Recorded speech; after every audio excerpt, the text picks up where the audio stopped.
The Duke replaced her with her cousin overnight.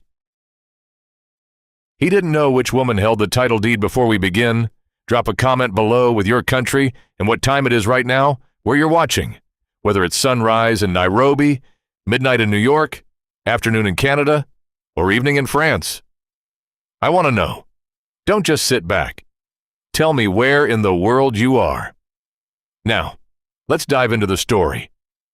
The frost had not yet left the windows of Pendaro Hall when Elowen Trevethan learned that her husband had given her bedchamber to another woman.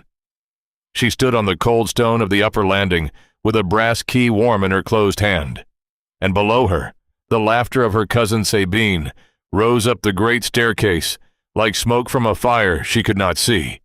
In the marble hall, 2 footmen were carrying a painted trunk, not down the stairs and out, up, toward the east chambers that had been Elowen's for 3 years. She did not move. The sea wind pressed at the tall glass and made the candles shudder in their sconces, and somewhere out past the cliff, a single gull cried and went still. Elowen looked at the green ribbon tied to the key in her palm, the ribbon her father had knotted himself the night he died, and the floor of her own house seemed to tilt beneath her, the way a deck tilts when a ship comes about. She had known the cold was coming. She had not known it would arrive while she slept. The maid reached her first, young Bryony, cap askew, breath ragged from the stairs. "My lady," she said, and could not finish. Behind her came Mrs. Treloar, the housekeeper, hands folded so tight the knuckles shone like bone. "The Duke gave the order before light," the older woman said, setting each word down as though it might shatter. "Miss Sabine is to have the east rooms. Your things are to go to the blue room above the kitchens." Elowen said nothing. The blue room was small and damp, and had once held the winter linens.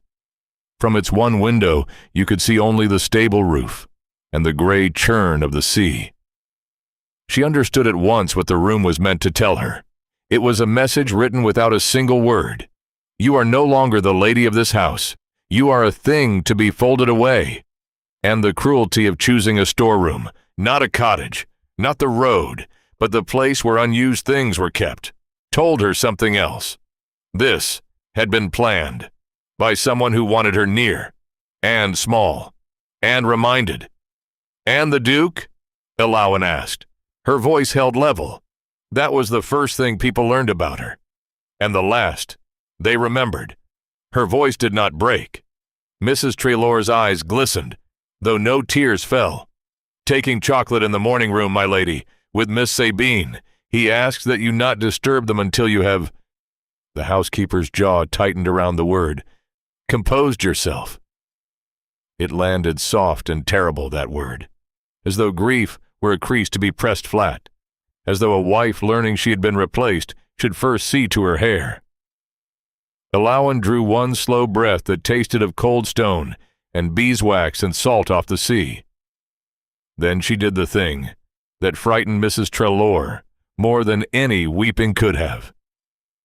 She let the corners of her mouth lift, just slightly, calm and steady, and reaching nowhere near her eyes. "Then I shall not disturb them," she said. "Have my father's writing box carried to the blue room, carefully.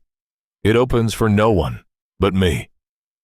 She went by the back stairs so she need not pass the morning room, because she did not yet trust herself to walk through that laughter without faltering. The narrow servants' passage was dim and smelled of tallow and old wood, and as she went down, she pressed the brass key to her lips without thinking, the way a child presses a hurt finger. Her father had given her that key on the last evening of his life, his hand already cold, his voice gone thin as paper. A house is only as honest as the woman who keeps its key, Elowen. Whatever they say to you, whatever they take, keep the key. In her grief, she had thought he meant something gentle, a saying, a comfort.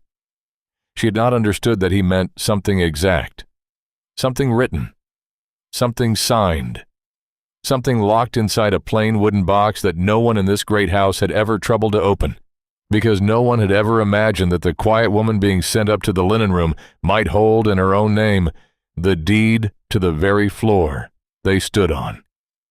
She reached the kitchens, and the cooks fell, silent, and bowed their heads, and she passed among them like a woman walking through her own funeral.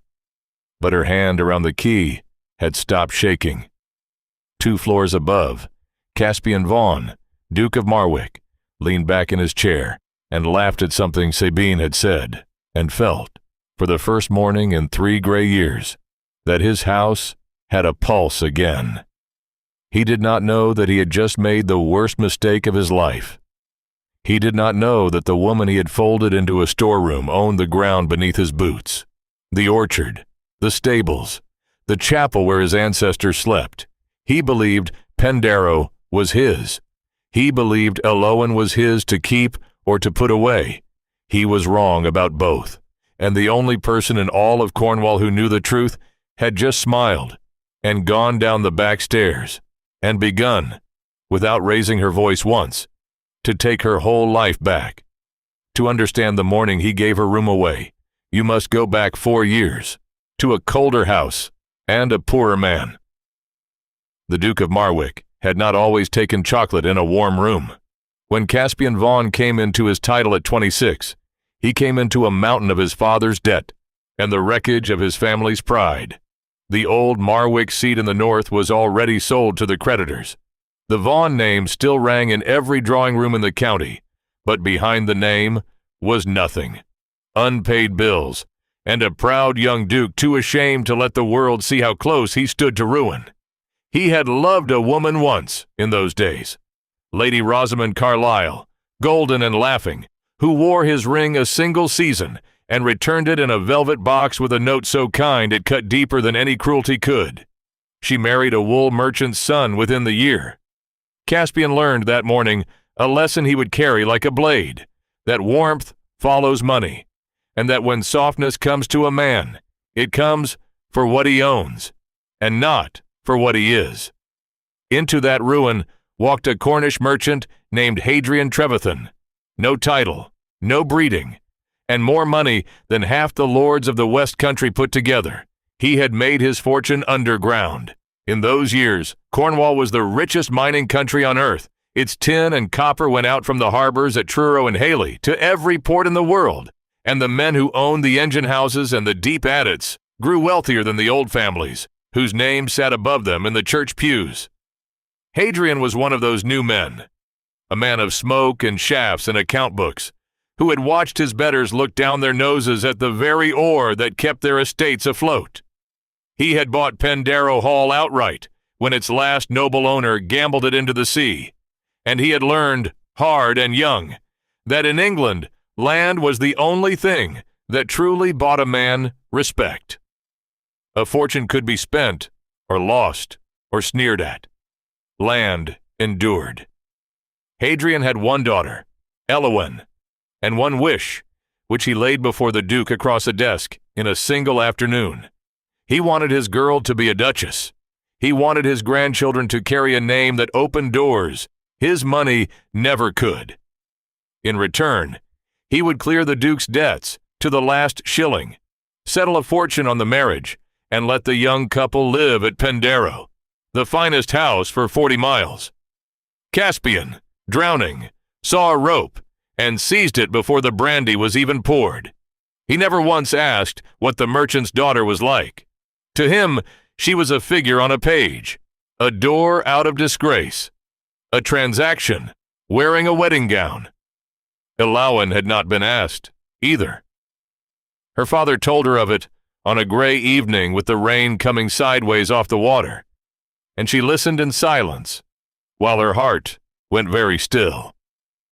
She was 23 and clever, and had read more books than the Duke ever would, and she understood exactly what she was being handed and what she was being denied. A title, a great house, a husband who had agreed to her before he had seen her face. Not love.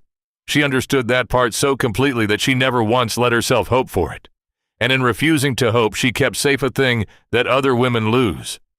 "Do you object?" her father asked. and she looked at how tired he had grown, how the cough had begun to take him, and she said, "No, I will marry him." Then her voice dropped low and certain. "But Father, I want it written so that no husband's hand can ever reach it. You know the law as well as I do. The day I marry him, everything I own becomes his to spend, unless you tie the house up tight, in trust, for me alone. Do that, and let him have everything else." Hadrian Trevethan stared at his daughter then, with something near wonder, and laughed. A deep, glad laugh that bent at its end into the cough that was killing him. When it passed, he wiped his mouth and looked at her with shining eyes. "You are mine all through," he said. "Other girls asked for jewels. You asked for the floor under their feet." And so it was done, exactly as she had asked, in the careful hand of a country solicitor named Mr. Treen. In those years, the law was a quiet thief of women. The moment a bride spoke her vows, the law counted her and her husband as one single person, and that person was always him. Her money became his money. Her land became his land. A wife could no more own the bed she slept in than the floor beneath it. But the rich had long known a way around their own law, and Hadrian Trevethan was richer than most. Rather than hand the house to the husband, as nearly every marriage did, he had his lawyer lock Pendero inside a marriage settlement, the whole estate placed in trust, for the sole and separate use of his daughter Elowen, with a clause the lawyers called a restraint upon anticipation, so that no husband could sell it, mortgage it, or so much as borrow a shilling against it. It was the one lawful door through which a clever father could pass a fortune to a daughter and bolt it shut behind any man who came reaching. Caspian signed without reading the part that mattered. He was a duke. Land was beneath him, in every sense of the word. It never once crossed his mind that one mining man, with one quiet clause, had just turned the whole weight of English law against him. They were married on a morning so bright, the sea looked beaten out of silver, and Elowen stood beside a man who could not hold her gaze for longer than a breath. He thanked her father warmly. He thanked the guests, the bishop, the steward. He did not thank her. That night, in the great cold house that was secretly hers, the Duke of Marwick wished his new wife a courteous good night at her chamber door and went to his own. He had bought his freedom with her name and her father's tin, and he judged the bargain honest enough. He never guessed that he had married the one person who would ever truly understand him, that he would spend 3 years failing to see her, and that on the morning he finally turned from her for good, she would still be holding, on a green ribbon, the key to everything he believed was his. But he did not know that yet. He thought he knew everything. That was always his trouble. The first time she saved him, he never knew it had been a rescue. It was their 2nd month married, at a dinner for the men who held the leases on what little Marwick land remained, and one of them, a thick red creditor named Polglace, had drunk enough to grow bold, and began, smiling, to ask the Duke across the table when a certain old debt might be settled. The room went brittle. Caspian's hand tightened white around his glass. He had no answer, and Polglace knew it, and the humiliation hung one breath from breaking open in front of everyone. Then Elowen, quite calmly, leaned toward the creditor and asked whether he had seen the new drainage cut on the east field, and whether his own low meadow might not benefit from the same, and would he ride out with her steward in the morning to look. By the time the man had finished being flattered into a tenant's pride, the moment had passed, and the debt was forgotten. Caspian saw only that his wife had made small talk about ditches. He thought, she is good with farmers. He did not see that she had stepped in front of a blade meant for him. That was how the 3 years went. She mended the things that were breaking, and he mistook the mending for the natural weather of being a duke. The roof that had leaked a decade was made sound.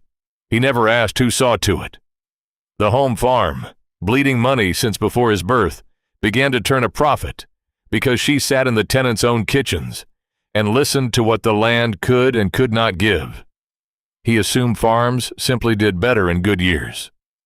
She learned the name of every soul who served the house, and which of them had a sick mother, and which was saving shilling by shilling to bring his sweetheart over from St. Ives. And because his heart had been schooled by a velvet box, he read all her steadiness as coldness, when she ran the accounts better than any steward he could have hired, he thought. Merchants' daughters are good with money. It never once occurred to him that the calm woman at the foot of his long table was lonely, and would have traded the whole estate for one evening of being seen. The winter the fever came, he saw her with his own eyes, and still saw nothing.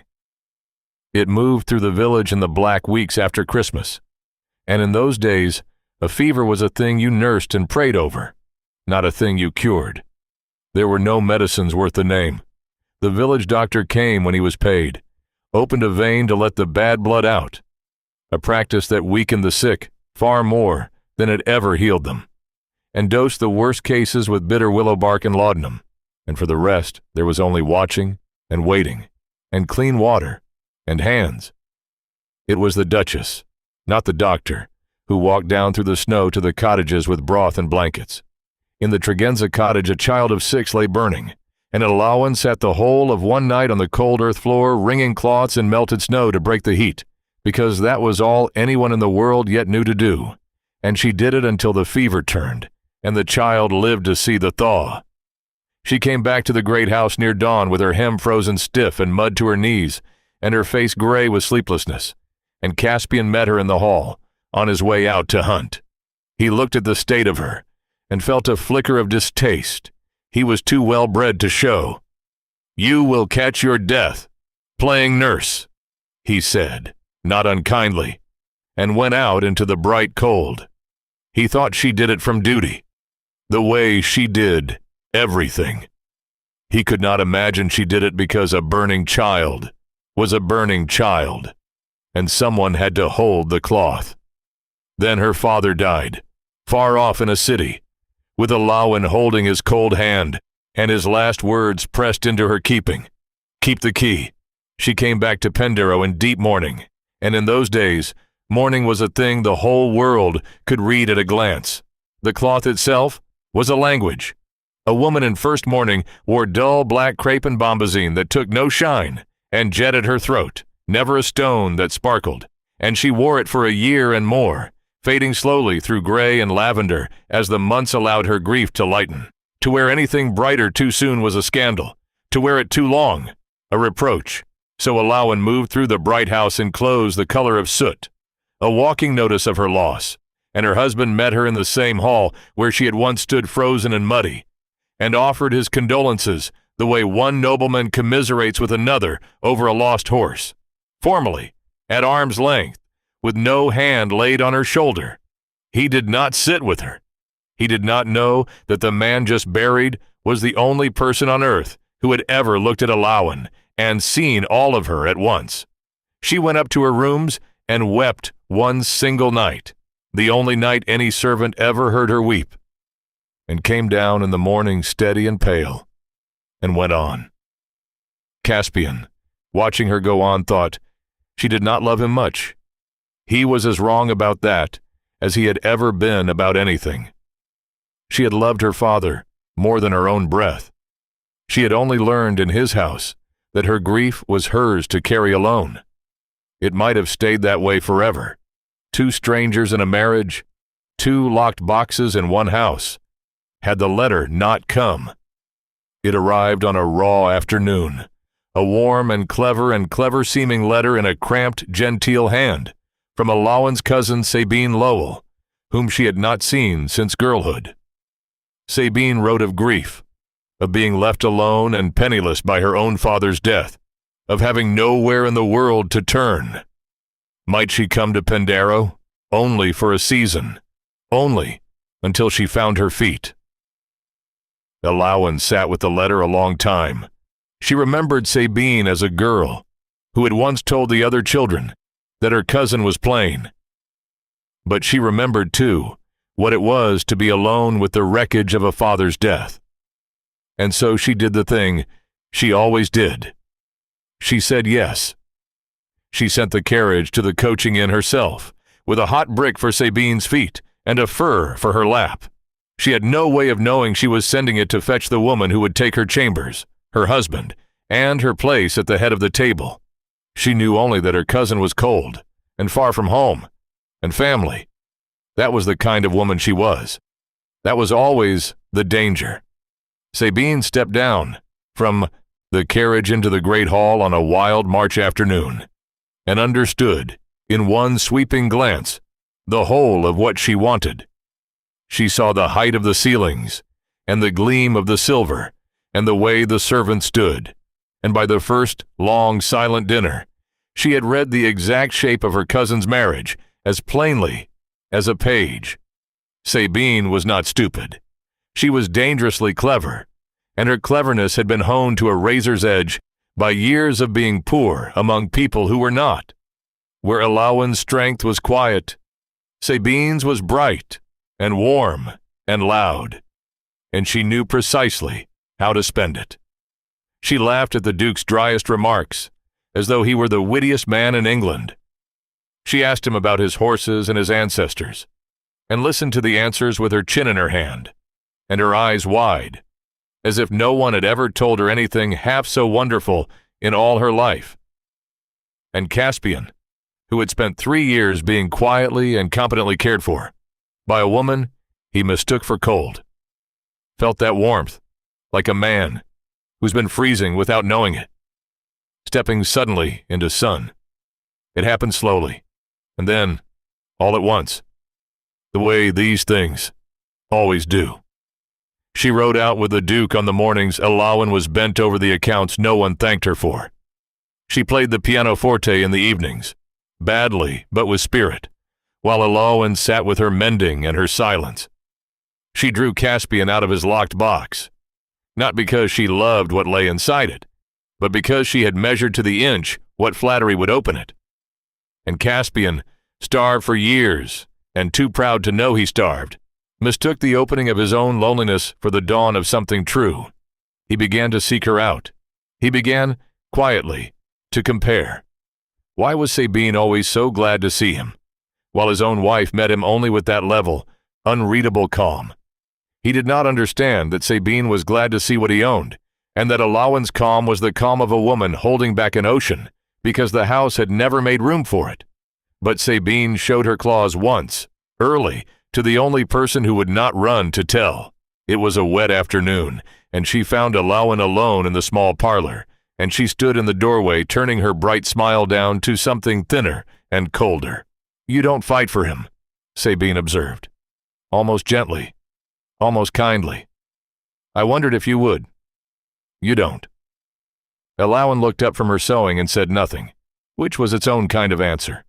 "It's because you never had him," Sabine went on, stepping into the room, lowering her voice to the soft register of confidence. "A purchase isn't a husband, cousin.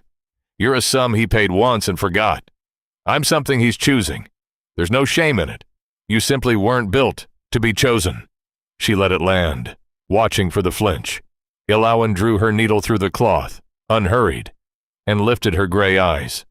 "You have read this house very quickly, Sabine," she said. "I would only caution you to be sure you have read all of it." Sabine laughed and left, but the sentence followed her down the corridor like a draft she could not place. Old Penhallow saw the truth of Sabine before anyone. The steward had served Pendarrow under 3 owners, and loved the Duchess with the fierce plain loyalty of an old servant for a kind mistress, and he did not trust Sabine Lowell the length of the carriage she had come in. He saw how she charmed the master, and condescended to the maids the instant his back was turned.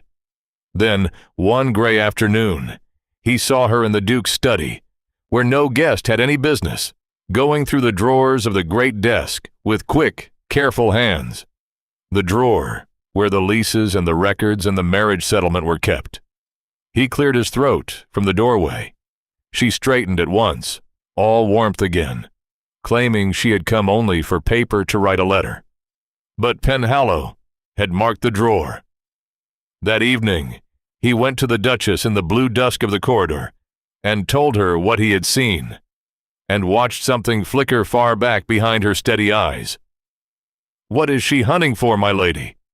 "Something she will not find in that desk," Elowen said quietly, her hand at the green ribbon at her throat. "Because it is not there." She said no more, but the old man understood that his mistress knew more than the whole house together, and was waiting on something, the way the shore waits on the turn of the tide. For what Sabine wanted was not paper, and not even the Duke entire. Sabine wanted to be the Duchess of Marwick, the title, the chambers, the rule of Pendaro. And she had begun to whisper to Caspian, in the soft, careless way she whispered everything, that surely a man of his standing deserved a wife who warmed his house, and not one who merely managed it, that a marriage made of business was no marriage at all, and could be set aside, quietly, for a woman who truly cherished him. She planted these seeds and watered them with laughter, and Caspian, who had wanted so long and so badly to be wanted, let them grow. He never once stopped to ask why Sabine was so certain his wife could simply be sent away, or what right a husband had to discard the woman who had brought him his whole fortune. He had stopped thinking about money at all. He believed himself beyond it. And so, on a cold, bright morning, he gave away his wife's room, never once asking whose house it truly was. The blue room above the kitchens was every bit as small and damp as she remembered. And for 3 nights, Elowen lay awake in it, listening to the sea, and let herself feel, in the dark, where no one could watch, the full weight of what had been done. She was not made of stone, whatever the house believed. She wept for her father, who would have torn Pendaro apart with his hands before he let his daughter be folded into a linen room. She wept for the girl on the wedding morning who had been so careful not to hope, and had hoped anyway, somewhere beneath all that care.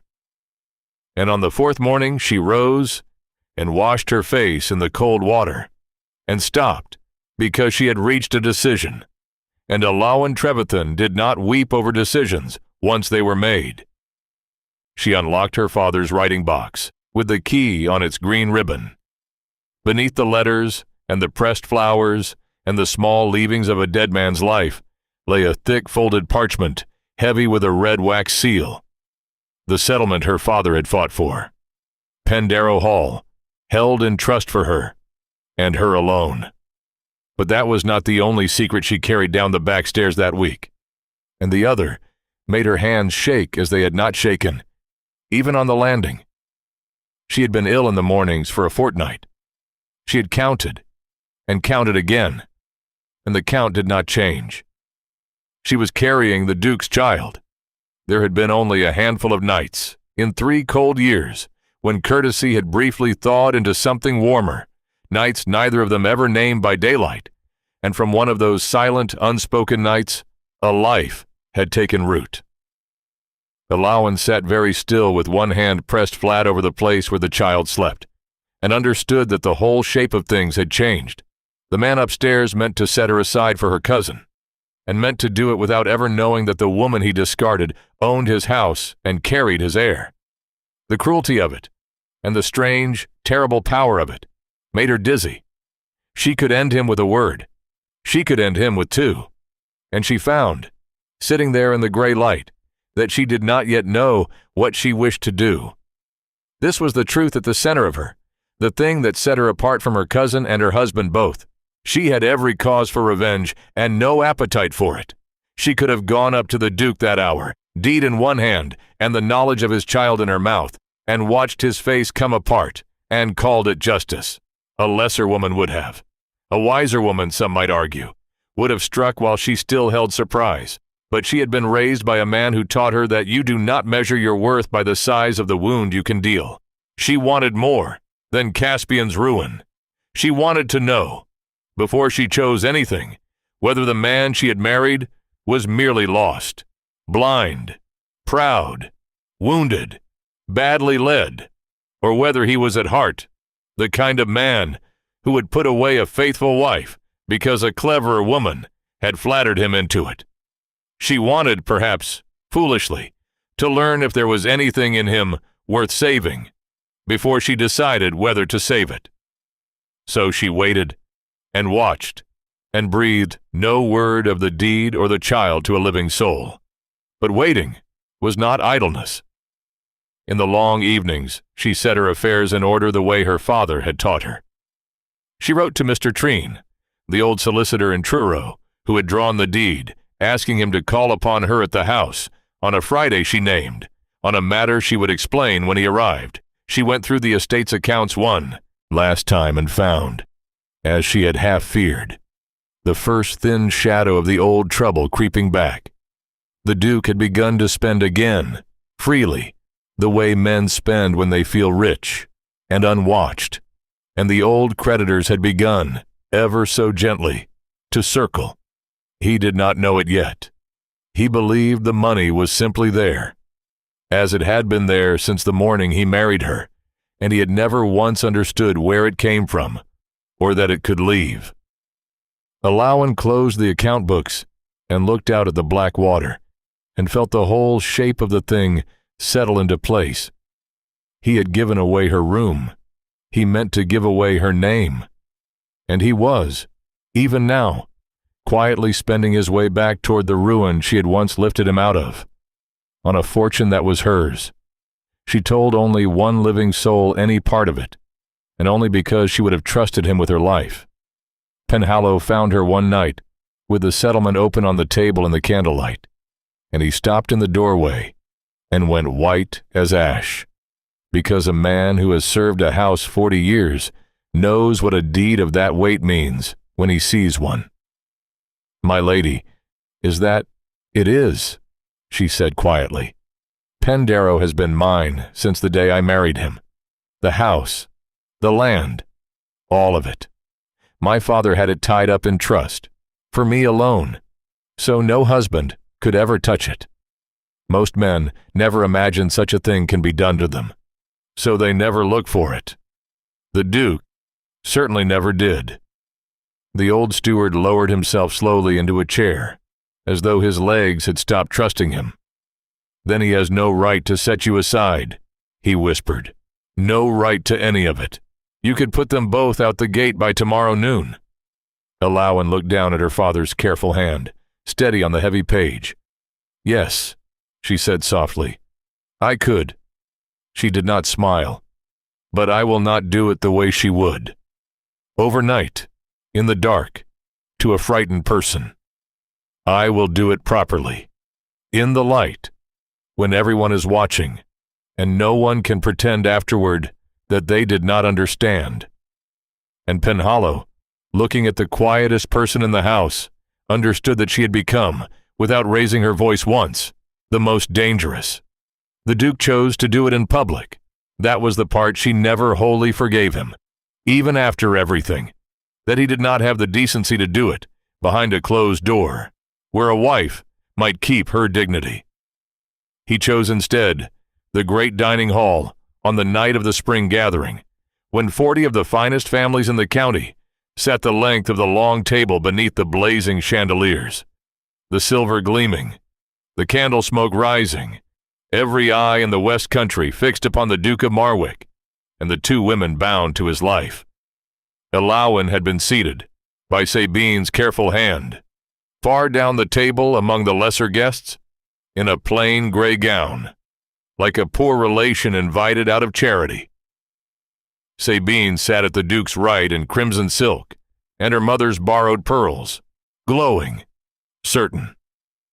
And between the second course and the third, Caspian rose and struck his glass, and the hall fell silent, and at the foot of the table, Elowen set down her fork and folded her hands in her lap and waited, calm as still water, for her husband to humiliate her before the whole county. He did it gently, which was somehow worse. He spoke of how a man's life must sometimes change its course. He spoke of duty and of happiness, and of how the two were not always strangers. He said his marriage to Elowen Trevethan had been, from the first, an honest arrangement between families, honorably kept, but that the time had come to set it aside, that he would seek to have it annulled, and that he hoped in time to take a wife who answered the truer needs of his heart and his house. What he did not seem to understand, what the older lawyers in that room understood very well and exchanged glances over, was that a marriage in England was not a thing a man could simply undo because he had tired of it. There was no easy parting. A true divorce took a private act of Parliament, ruinous in cost and scandal, and was granted to almost no one. An annulment needed hard grounds. That the marriage had never been consummated, or was bigamous, or fraudulent from the start. A duke wanting a warmer wife was no ground at all. He was promising the room a freedom the law had no intention of giving him. But Caspian did not know that, because Sabine had told him otherwise, and he had believed her, just as he had once believed the house was his. He named no one. He did not have to. Every eye in the room slid to the woman in crimson at his right, who lowered her lashes and let a small, modest smile play at her mouth, the very picture of a lady too well-bred to gloat. And then, almost as an afterthought, the Duke turned his gaze down the long table and said, with what he surely believed was kindness, "The lady will be provided for. She came to this house with grace. She will leave it with my gratitude." The lady. He had very nearly forgotten what else to call her. The silence that followed was the loudest thing Elowen had ever heard. 40 faces turned toward her, hungry, pitying, delighted, appalled. This was the moment they had all come to see, whether they knew it or not. The moment a great house decides what a woman is made of. And Elowen Trevethan, in her plain gray gown, far down the table where she had been set like a forgotten thing, rose slowly to her feet. She did not weep. She did not shout. She did not lift her voice by a hair. She looked the length of that bright table at the man she had married, whose debt she had cleared, whose roof she had mended, whose child she carried in secret. And she said, clear enough to reach every corner of the room, "I thank your grace for his gratitude, and I wish you every happiness. Truly, you are going to need it." Then she inclined her head with perfect grace and walked the whole length of the hall and out through the great doors, and not one soul there could say afterward that they had seen her flinch. But the words stayed behind her. You are going to need it. They hung in the bright hall like the smell of a snuffed candle, and Sabine, who was clever, felt a small, cold finger touch the back of her neck even in the hour of her triumph. Why had her cousin smiled? Why had she not wept, or pleaded, or raged, as a cast-off wife should? Why had she walked out of her own ruin with her chin level, as though she were the one granting mercy, and not the one receiving it? Sabine had spent her whole life reading the room she stepped into, and something, in this one, had gone wrong. Some current running cold and unseen beneath the gleaming surface of her victory. She glanced at the Duke. He had already called for the next course. Easy. Relieved that the hard thing was behind him. He had felt nothing strange at all. He never did. That, Sabine thought, was the difference between them. The Duke walked the world certain he understood it, while she had learned the hard way that the people to fear are the quiet ones who smile when they ought to scream. Out in the cold corridor, alone, Elowen leaned one moment against the stone and let herself breathe. Her hand found the green ribbon at her throat, then dropped lower, to the place where her child slept. You are going to need it. She had not meant it as a threat. She had meant it as the plain truth, and that was what made it terrible. The man at the head of that table had just publicly cast off the lawful owner of the house he sat in, the mother of his unborn heir, the only thing standing between him and the creditors already gathering at his gate. And he had done it in front of the whole county, certain he was a duke disposing of an inconvenience. He did not know he had just set the match to his own ruin, before 40 witnesses, with his own hand. And Elowen, who could have stopped him with a single sentence, had chosen to let him strike it. Because some lessons cannot be told. They can only be lived. And the Duke of Marwick had a great deal left to live. The first crack in the Duke's contentment came on an ordinary Tuesday, in the shape of a man in a sober brown coat. He arrived at the gate without appointment, and asked, with the flat patience of his trade, to see the Duke on a matter of business. He was kept waiting in the hall the better part of an hour. When Caspian finally came down, the man rose and named, very quietly, a sum, an old debt, he said, that the house had let lapse, and which his employer now wished settled within the quarter. Caspian heard himself say grandly that of course it would be seen to, and watched the man bow and go out with his hat in his hands and a hard line about his mouth, and felt, for the first time in months, a cold thread move through him that he could not name. The money had always simply been there. He had never once asked where it came from, and now, standing alone in the great hall, he found he could not have said. Thought slid away before he could hold it, but it left a chill behind. The way a draft marks the place a window does not quite close. Sabine felt the chill too, and read it more truly than he did. She had been watching the Duke grow strange and distracted, starting at letters, frowning at his accounts, and she did what frightened, clever people do. She went looking. By night she returned to the study and the drawer of papers, and this time she found, lying open on the desk where Caspian had carelessly left it, the marriage settlement.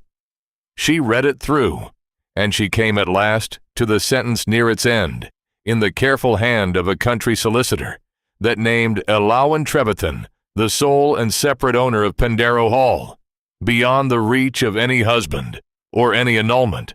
Sabine did not turn to stone. She went white hot. In one breath, she understood everything Caspian had been too slow to grasp, that the house she had been redecorating in crimson and gold was not the Duke's to give, that the title she coveted carried no roof at all, and that her quiet, beaten cousin in the storeroom held the power to put them both into the road with a snap of her fingers. And then she found the other letter. It was tucked beneath the blotter, a note from a Truro firm, confirming that a Mr. Treen would call at Pendaro on Friday next on a matter of property and title. Sabine read that note 3 times, and her clever mind moved very fast. Friday. The cousin had sent for her lawyer. The cousin meant to make it known, publicly, lawfully, with witnesses, and once it was known, Sabine's whole season of triumph would collapse into ash. She could not allow Friday to come on Elowen's terms. So she did the only thing a woman with no honest move left will do.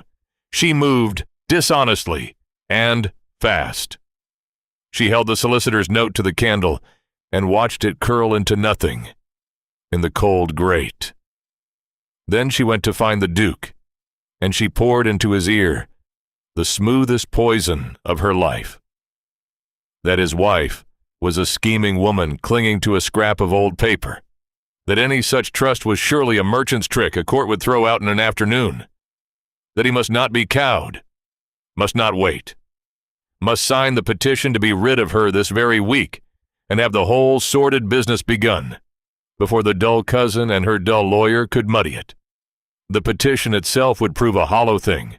No court would ever grant it. But Sabine did not need it to succeed. She only needed it to drive Elowen out of the house fast, and quiet, and shamed, before anyone thought to ask who truly owned the floor. "Sign it," Sabine urged, warm and certain, laying the paper before him with a pen. "Sign it now, and be free of her by Friday." And Caspian, the pen in his hand, looked down at the line where his name was to go. Below stairs, Elowen learned that her letter had failed her. Friday came near, and no word arrived from Mr. Treen to confirm the hour, and when she sent Penhallow quietly to the Truro road to inquire, he returned grim. The solicitor had written days ago. The boy swore the note had been carried up to the house and left, and yet it had reached no one. For the first time since the morning on the landing, Elowen felt the cold finger of real fear. Her whole plan rested on doing the thing properly, in the open, with the law standing plainly behind her. And now the law's own messenger had been swallowed by the house, and she could guess by whose hand. If Caspian signed the petition before the truth was spoken aloud, the deed would still hold. The house would still be hers. No court could change that. But Sabine would have what she truly wanted in the meantime. She would have Elowen gone, hustled out fast and quiet and pregnant, framed before the whole county as a grasping woman cast off for cause, with the truth buried beneath the noise. Elowen sat very still in the blue room and understood that her careful patience had nearly become her undoing. She had given the match to a man she hoped might choose not to strike it. She had not reckoned on Sabine snatching it from his hand. She did the only thing left to her. She wrote a second letter to Mr. Treen that same night, in her own hand, and sent it not by the house, but by a stable boy she trusted, on the fastest horse in her own stables, with coin enough to wait at Truro and ride back beside the solicitor himself on Friday morning, so that nothing could go astray a second time. Then she sat by the small window, with the deed locked again in her father's box, and the green ribbon wound round her fingers, and she watched the gray dawn come up over the stable roof, and she waited to learn which she had married. A man who would sign his wife away in the dark to be done with her, or a man who, somewhere beneath all that proud blindness, still had it in him to stop. She did not know. That was the terrible part. After 3 years, and one public humiliation, she truly did not know which Caspian would wake on Friday. And upstairs, in the candlelight, the Duke of Marwick still sat with Sabine's pen in his hand, and the petition open before him, and his own name waiting on the line. He did not sign it. He came so close that the nib touched the paper and left a single small blot, and it was that blot, that one stray mark where his name should have gone, that stopped him. Because for 3 years, Caspian Vaughn had signed whatever was put before him, trusting the money to be there and the world to arrange itself in his favor. And the man in the brown coat had taught him, that very week, that the world had stopped doing so. And now, here was Sabine, warm and urgent, pressing him to sign in haste a thing he had not read, exactly as he had once signed in haste a settlement he had not read 4 years before. He set the pen down. "I have signed enough papers I did not understand," he heard himself say, and Sabine's bright certainty flickered for the first time. "I will read the settlement first. Tonight." She tried to laugh it away. Lawyers, trifles, why trouble himself? But he had already risen, and gone to the study alone with a single candle, and opened the drawer. He read it through, every clause, slowly, in the small, flickering light, and he came at last to the sentence that turned his blood to water. He read it 3 times to be sure. Then he set the page down on the desk with a hand that was not quite steady, and sat a long while in the dark, and understood, 4 years too late, what kind of man Hadrian Trevethan had been, and what kind of woman his daughter was. The deed to Pendaro Hall had never been his. It belonged, and had always belonged, and could only ever belong, to Elowen. He had stood up before the whole county, and cast out the woman who owned the floor beneath his feet. And on Friday, if a letter ever reached its man, her solicitor was coming to say so aloud. The discovery did to Caspian what no creditor's letter could have done. It forced him, finally, to look. And once he began to look, he could not stop. Piece by piece, alone in the dark, the picture he had carried of his own life came apart in his hands.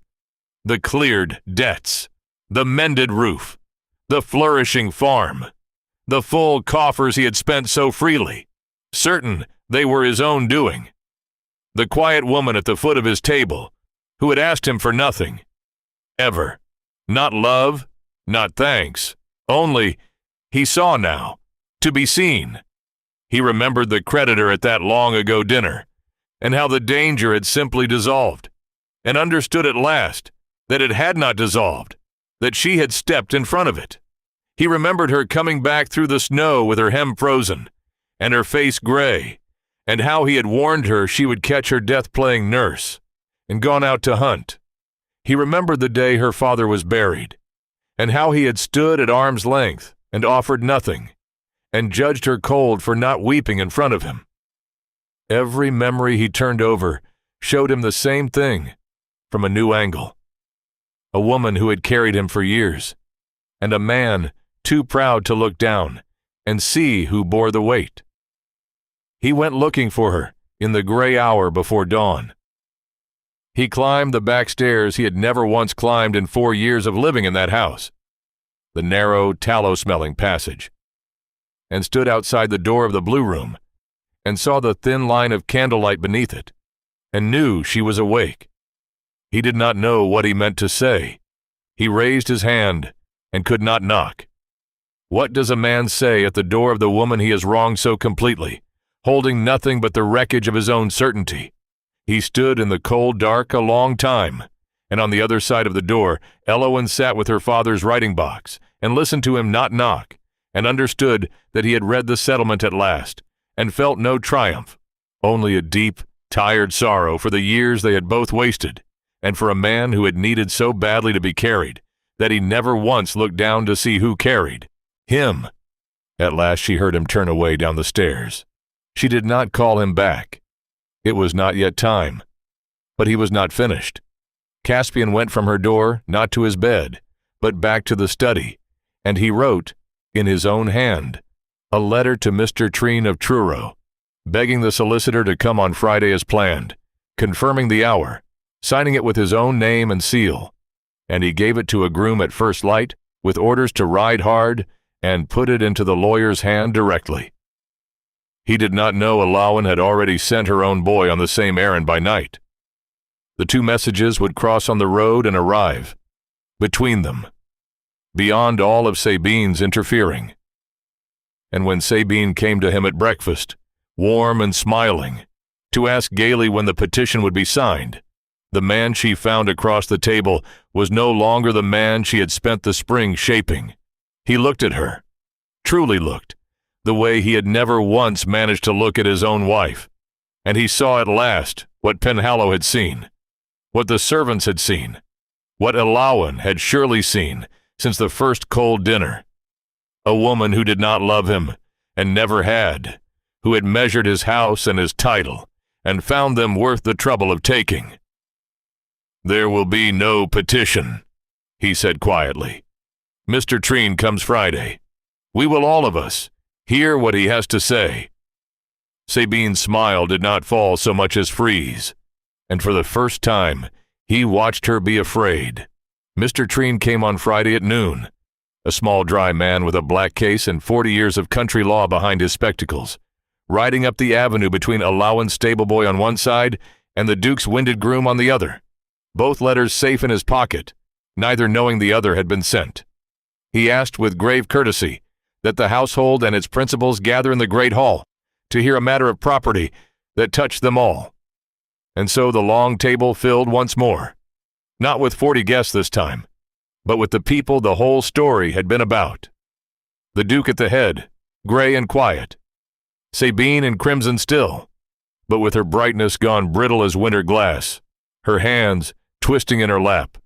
Old Penhallow by the wall with the household servants ranged behind him, every one of them still as prayer.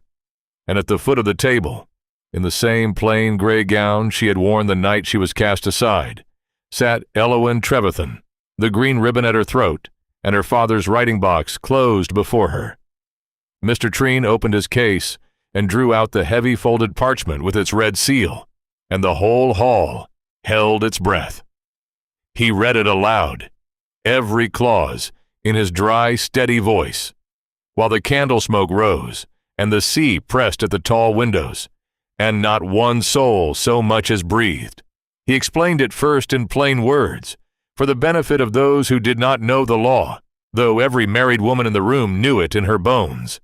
By the custom of England, he said, a wife owned nothing. On her wedding day, all she had passed to her husband, to keep or to spend as he saw fit. That was the ordinary way of things, but it was not the only way. A father with means and foresight could place his daughter's property in trust before she married, settle it upon her sole and separate use beyond her husband's reach. And that, he said, was precisely what the late Hadrian Trevethan had done.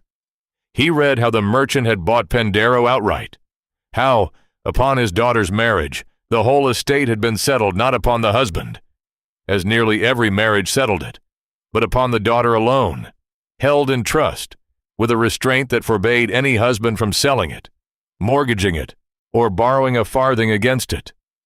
How it had lain lodged with his own firm these 4 years, witnessed and sealed and beyond the reach of any court in England. Then, turning his spectacles toward the Duke, he added one thing more, gently, as a man delivers the last and heaviest blow. His Grace was advised that this marriage might be quietly annulled. I must tell the company plainly, it could not. There were no grounds for it, and never were. Whoever promised His Grace otherwise either did not know the law or did not care to. Sabine had gone the color of ash. The Duke sat utterly still, his eyes on the woman at the foot of the table, the wife he had married and never once seen, who owned the chair he sat in, the floor beneath it, the roof above them all. Therefore, said Mr. Treen, folding his spectacles, His Grace has no power to remove the Duchess from this house, and no power to end this marriage. It is the Duchess alone who decides who remains beneath this roof. Every eye turned to Elowen. This was the moment, the true one, the one the whole county would have paid a fortune to witness. The cast-off wife held at last, before everyone, the power to repay every wound. She could turn her husband out of the house his ancestors were buried in. She could throw her scheming cousin into the road with nothing on her back but borrowed pearls. She could rise and name her revenge, and no law and no man could stop a word of it, and not one person at that table would have blamed her. Sabine, white and shaking, opened her mouth to plead, and Elowen lifted one hand, just slightly, and Sabine fell silent. Then Elowen stood, slowly, in her plain gray gown, and looked the length of the table, and when she spoke, her voice did not rise, and did not break, and reached every corner of the hall. I have owned this house for 4 years, she said. In all that time, I asked it for one thing only, not to be loved, to be seen, and not one of you saw me, until I held something you wanted. She let it land. I could put you all into the road by nightfall. You know that now. The law would help me do it. She paused. But I am not my father's daughter for nothing. He taught me that what a person can destroy is never the measure of what they are. She turned first to Sabine. You came to my house, cold and friendless, cousin, and I sent the carriage for you myself, with a warm brick for your feet, because I knew what it was to be alone. You repaid me by taking my chambers and my husband and my place at this table, and you smiled the whole time you did it. You burned my letter. You would have hurried me out the gate in the dark, with child, and let the county think the worst of me, to keep a house that was never yours. Sabine flinched as though struck. You will leave Pendarrow before nightfall, Elowen said, steady and final and not cruel, which was somehow worse than cruelty. You will take only what you brought. I will not ruin you. I will not have to. A woman who builds her whole life upon charm has already chosen how it ends. She need only live long enough to arrive there. For one moment, the brittle brightness cracked clean through, and beneath it was nothing but a frightened, friendless woman who had staked everything on a house that was never hers.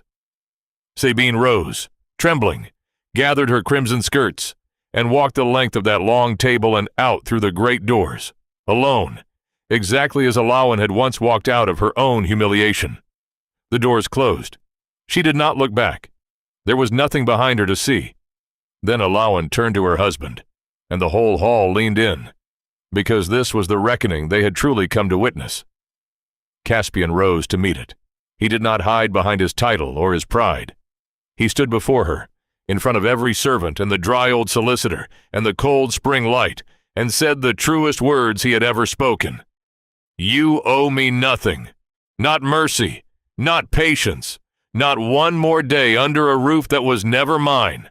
I cast you out for warmth, and I never once understood that you were the fire keeping the whole house alive." His voice went rough. "I see you now, Elowen. 4 years late, and at the worst cost I could have paid. The only thing I will ask, the only thing I have any right to ask, is that you do whatever is just, including, if it is just, sending me out that door behind her."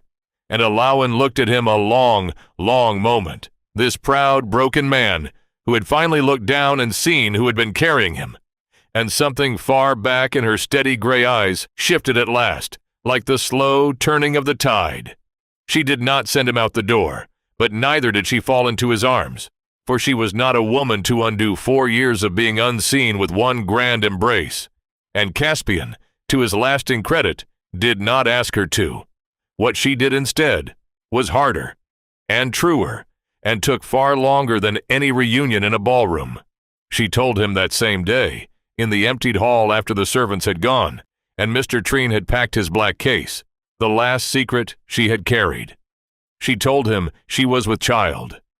She watched his face break open, not with the relief of a man saved, but with the grief of a man who understood, fully, and at last, the size of what he had nearly thrown away. "You meant to set aside the mother of your heir," she said quietly, "before the whole county, for a woman who wanted your name and your house, and never once wanted you. And you would have called it kindness. That is the man I married.